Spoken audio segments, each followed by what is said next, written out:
Deep down, you must realise you're one of the great black. Whether you want to admit it openly. Oh no, I genuinely, like, heart on my, like, chest, on my top, I genuinely don't. Like, I was good because of the players around me.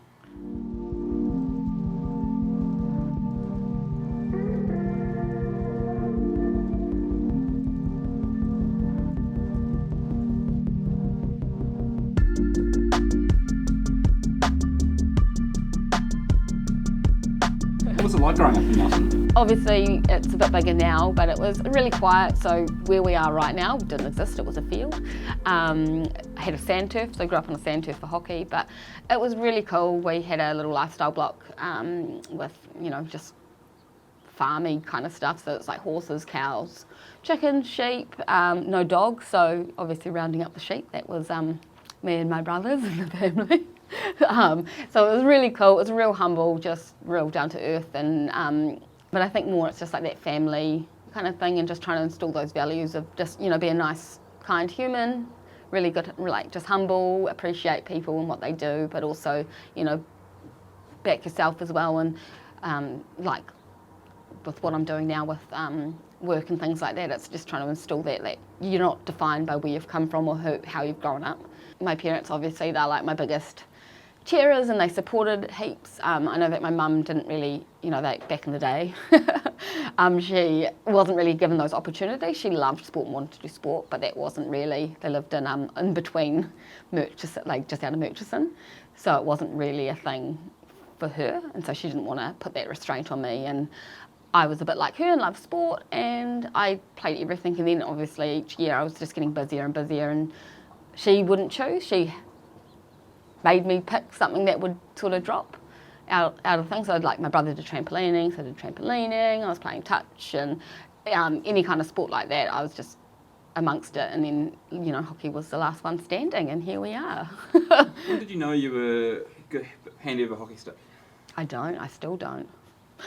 I generally just think I stood out because I could run fast, and then Mark could see potential and he pushed, and I think whether it's the resilience and just the determination, fitness, speed, and then, the hockey came along. I still, I was good because I had great people around me. Like the people, I had Kayla Whitelock, Emily Naylor, you've got Stacey Mickelson, you've got Charlotte, Gemma, and the rest that were all around you, that supported you. So I like to remind people that, when you go out and play hockey, you actually can't play a game of hockey by yourself. You need your teammates, so they're your family, your team, and you need to work together for the ultimate aim, which is obviously to take the win, but just to remind them you can't do it by yourself, you need your teammates. Chicken and egg question. The resilience and determination you talk about, did you need that going into the Black Sticks, or did you grow it in the Black Sticks? I think it was growing. I think obviously there was, you had enough to get to that first step, and you had that drive and that want. I think deep down I didn't believe it ever could, and then when it did, I think it was also growing a lot in there.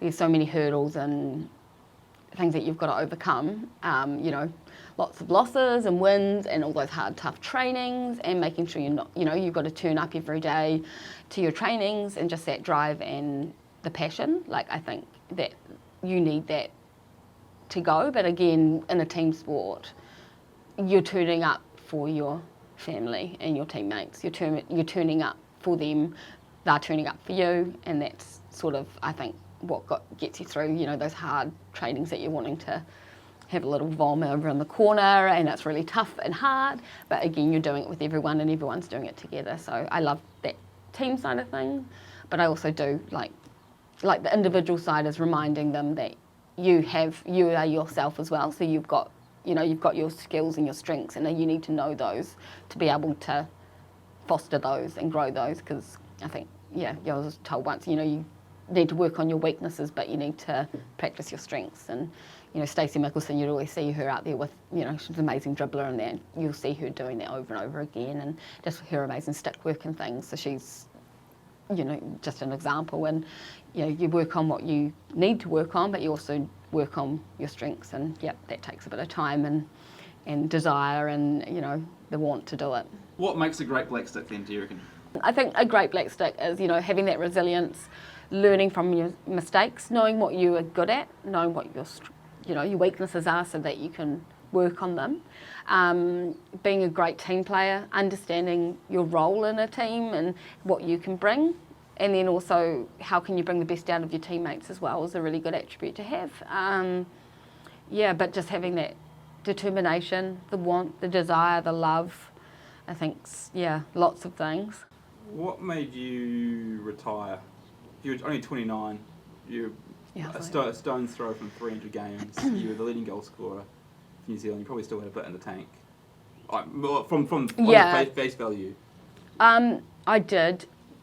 And, I had choices to make. And then, you're trying to... I weighed it out. Like, people are like, you got to be sure. And I was like, trust me, I was sure. I just didn't feel like, I didn't fit into the team. And I wanted to have Ryan. And I just didn't see, I know what I'd put into it, and I wasn't willing to have the heartache that I did coming into the next Olympics. Talk about heartache a little bit.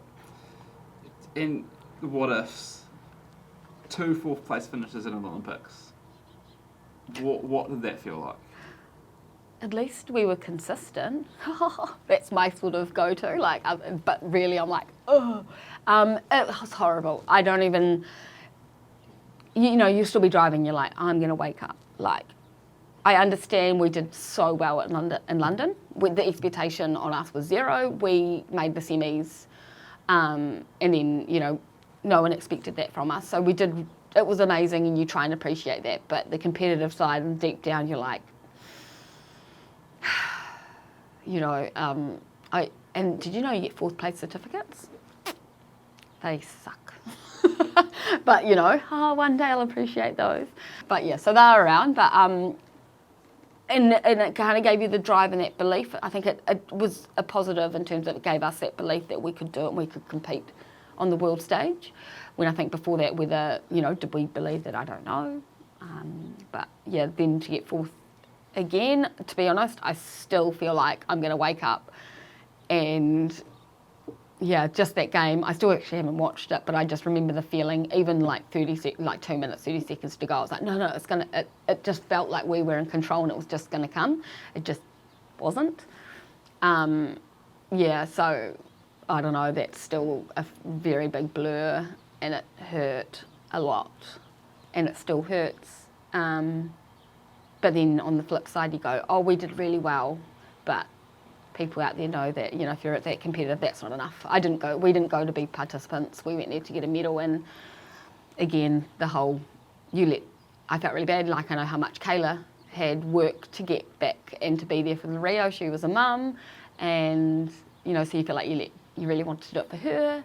Yes, you wanted to do it for yourself, but that's just my personality is putting the others. I felt like I'd let the coaching staff down and wish we'd done more somehow. But it is what it is, I guess. And then we rebuilt, and then I think then I had a little bit of a break, and then came back, and I was so excited for the future after Gold Coast. That final game, it just felt really easy, and everyone stepped up, everyone played their part. There was no standout, I guess. It just worked, and it just flowed. It was really awesome, and so I was really excited going to the World Cup, and then the World Cup, and we didn't even and I think that last game, if it's on, I've not seen it, but that last game I knew then, but I gave, we got home and had that time and mulled it and talked it over and then just tried to reassess, and my next focus was, I guess, my little Ryan. What's life look like for Anita Punt now? What are you up to? For me now, focus obviously is my son. He keeps me very busy. Obviously priority. I'm now back in Nelson, which is really cool, being around family and school friends, and just being back to what it was before I was the hockey player that everyone remembers. I have started working in early childhood, so didn't see that coming. I just loved playing around with my son, and someone sort of said, "Oh, you're really great with kids." So I'm doing relieving. I have also helped co-found a charitable trust called Active Little Learners. So it's just about fundamental movement patterns with 2 to 5 year olds. It's really fun. It's really rewarding. It's tough work because you turn up and you've got to make them love being active and healthy and just getting that healthy lifestyle. Like, I try my best to do what I can to just encourage people, have a good healthy, just be happy, enjoy life, put one foot in front of the other, get out there, experience new things, try not, I hate the anxiety that people have and feel. Be real, I think, is the biggest thing. Is I just want to be able to be myself, and I'm still learning who I am and what I love, and that's awesome and okay. So I think just inspiring the next generation just to be great people, because New Zealand's awesome, Nelson's awesome, so you're representing your country, your province, your family, but also accepting who you are, just having fun. Life's short, isn't it? So get out there, try different things, and you don't need all the big coaching, you don't need to be in those big centres to make it. Like, I'm proof of that. Obviously Nelson's a bit bigger now, but and has a lot better facilities and opportunities. But the Westports and Greymouth and Gore and Otago and Cromwell, all of those people, that's my favourite place to go down to, because that you're showing them there's opportunities to make it through in hockey, but just life. It doesn't matter if you want to do something.